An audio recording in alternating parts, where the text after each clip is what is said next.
Hello all, hope you all are well. तो चलिए आज एक क्वेश्चन डिस्कस करते हैं जो कि बहुत ही बेसिक है बट कॉन्सेप्चुअली बहुत ही इंपॉर्टेंट है हमारे लिए। तो ये जो छोटे छोटे क्वेश्चंस हैं इसको सॉल्व करके इसको समझ के हमको क्या करना है, अपनी कॉन्सेप्ट बिल्डअप करनी है, अपनी फाउंडेशन स्ट्रॉन्ग करनी है। तो आइए आज का क्वेश्चन सॉल्व करते हैं।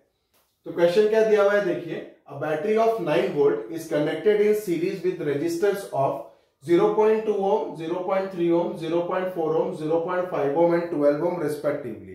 तो आपको 5 रेजिस्टर्स दे दिए हुए हैं जिसके सीरीज में क्या लगाया गया है, 9 वोल्ट की बैटरी लगाई गई है, ठीक है। और हमको पूछा है how much current would flow through the 12 ohm resistor, how much current will flow through the 12 ohm resistor. तो देखिए जो कुछ बच्चे किस तरीके की गलती कर देते हैं, आपको रजिस्टर ले लेते हैं 12 ohm, वोल्टेज ले लेते हैं 9 वोल्ट और फिर ओम्स लॉ फॉर्मूला डाल देते हैं V = IR और गलत हो जाता है। वो क्या हो जाता है, गलत हो जाता है। तो देखिए यहाँ पर सर्किट का जरूरत नहीं है, डायरेक्टली आप सॉल्व कर सकते हो, बट मैं आपको एक सर्किट बना के समझाता हूं कि ये जो गलती होती है वो क्यों होती है। देखिए आपको बोला गया है अ battery of 9 volt is connected in series, ठीक है। तो एक बैटरी ऑफ 9 वोल्ट बनाइए, ठीक है। ये मैंने बैटरी ले लिया, this is the battery of 9 volt, okay. Now it is connected in series with the resistors of 0.2 ohm। अब इसको हम लोग क्या कर रहे हैं, सीरीज में लगा रहे हैं, ठीक है। 5 रेजिस्टर्स है, 1 2 3 4 एंड 5, फिफ्थ वन, ठीक है। So a battery of 9 volt is connected in series with resistors of 0.2 ohm। तो इसकी वैल्यू कितनी है, 0.2 ohm, 0.3 ohm, 0.3 ohm, 0.4 ohm, 0.5 ohm और लास्ट वाला क्या दे दिया हुआ है, 12 ohm रेस्पेक्टिवली। और हमको पूछा है how much current would flow through the 12 ohm register, 12 ohm register से कितना करंट फ्लो करेगा। तो देखिए बैटरी से जो करंट निकला ना वो हो गया I, ठीक है।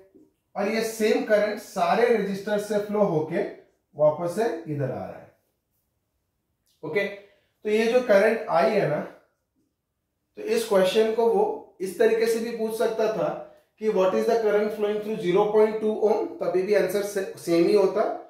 What is the current flowing through 0.3 ohm, तभी भी आंसर सेम ही रहता। क्यों? क्योंकि सीरीज सर्किट में क्या होता है, करंट सेम होता है। सीरीज सर्किट में क्या हो जाता है, करंट सेम रहता है। बट आपको ध्यान क्या देना है, ये टोटल वोल्टेज है, ये टोटल करंट है ना।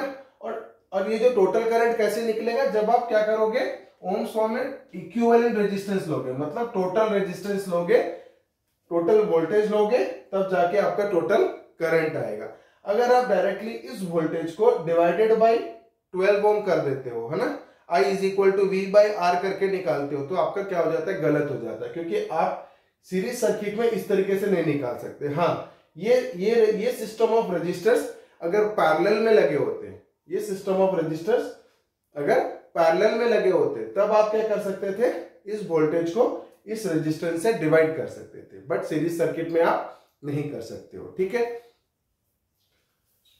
तो क्या रहेगा, देखिए हम लोग इसको कैसे स्टेप बाय स्टेप कैसे सॉल्व करते हैं। देखिए तो सबसे पहले हमको पोटेंशियल डिफरेंस जो है वो वोल्टेज में दे दिया था 9 वोल्ट्स, और उसके बाद हमको दे दिया था system of resistors are connected in series में दे दिया हुआ है, ठीक है। तो अगर सीरीज में दे दिया तो हमारा R इक्विवेलेंट होगा, और हमको पता है कि सीरीज सर्किट में रेजिस्टेंसेस क्या हो जाते हैं, ऐड हो जाते हैं, ठीक है।